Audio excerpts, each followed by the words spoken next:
Human flourishing cannot be reduced to simple achievement, nor can achievement be understood only as external success.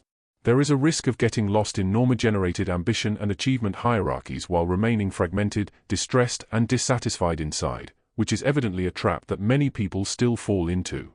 Under conditions of social pressure, resentment, conformity, institutional narrowing, and personal trauma, the path toward self-actualization becomes more acutely an inner and outer process.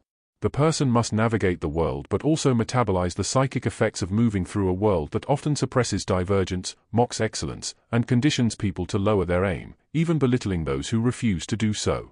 This is where Nietzsche, Jung, mental alchemy, and the Tao converge, and in this video, we're going to explore it. Nietzsche's diagnosis of ressentiment is central. On the genealogy of morals, he writes that the slave revolt in morality begins when ressentiment itself becomes creative and gives birth to values. The crucial insight is that blocked vitality does not simply disappear. When action is frustrated, ambition is shamed, and excellence is resented, psychic energy can curdle into moralized hostility, envy, symbolic revenge, and leveling. This doesn't just refer to the individual but to society generally. In this state, the person does not merely fail to flourish, they may begin to reinterpret flourishing itself as suspect, not just in themselves but in others. Achievement becomes arrogance, excellence becomes oppression, and self-overcoming becomes a threat to those who have adapted to their own containment.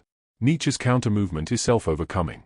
His famous claim that man is something that should be overcome should not be read merely as egoic ambition or domination, but as a demand that the human being not remain trapped in inherited weakness, resentment, or reactive moral structures that oppress the psyche. The person must become capable of transforming poison into power, injury into insight, and pressure into creative direction. In this sense, Nietzsche gives us the means by which to transmute the negative into something of positive value. Do not merely suffer the poison of ressentiment, metabolize it, overcome it, and create beyond it. Jung complements this by exploring further the inner work required for such transformation. Individuation is not shallow individualism, nor merely being different. Jung describes it as the psychological process that makes a human being an individual, a unique, indivisible unit or whole man. This is a focus on coherence through his term integration. Elsewhere, he writes that individuation means becoming an individual, implying the movement toward one's own self. This is essential because the ambitious person attempting to self-actualize can easily be and remain divided without knowing it or giving it adequate acknowledgement, one part striving outwardly, another part wounded and being compensated for without being addressed coherently. Integration requires that this fragmentation is resolved into a more coherent whole, and acknowledgement and awareness are key. Ultimately, there is an alchemical process being alluded to by Jung and Nietzsche. The base material is not discarded, it is transformed. The leaden material of resentment, humiliation, exclusion, frustration, envy, shame, and thwarted vitality becomes the prima materia of development, prima materia being a term used by Jung and alchemists. The alchemical move is not to pretend the poison is absent, nor to indulge it, but to place it inside a transformational vessel. This means considering difficult material consciously, calming oneself and reframing it and refining it into discernment, strength, humility, creativity, and renewed direction. It takes the poison and turns it into gold. The Tao adds the corrective stillness that prevents this process from becoming mere force, ego, or compulsive striving.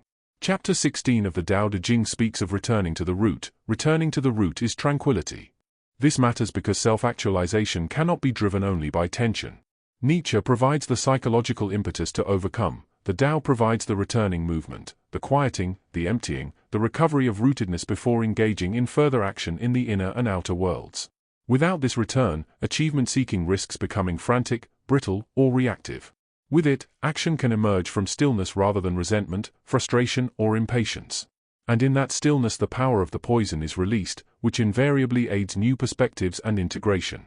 People with neurotic conditions and extensive trauma may need to seek help in developing the adequate practices to develop this state of consciousness that not only focuses and calms the mind but rewires the brain over time, thus making this state natural and the default with the means to reset when required. So, the path of flourishing is not merely perseverance, ambition, therapy, nor spiritual quietude. It is a dynamic interaction that must use insight and creativity to turn fragmentation into coherence, transmuting the poison of the psyche in the process.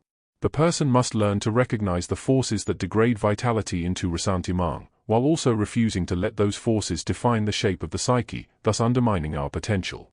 In this sense, self-actualization is not the pursuit of fixed external goals subject to a societal status regime, certainly not one governed by disorientation and fragmentation. It is the coherent unfolding of a deeper generative direction. If the inner process remains integration-focused, by instilling calm poise rather than collapsing into and being defined by negative psychological qualities, the path will resolve into meaningful objective achievement with deep value. And, importantly, the psyche will be ready to live it and accept it with grace.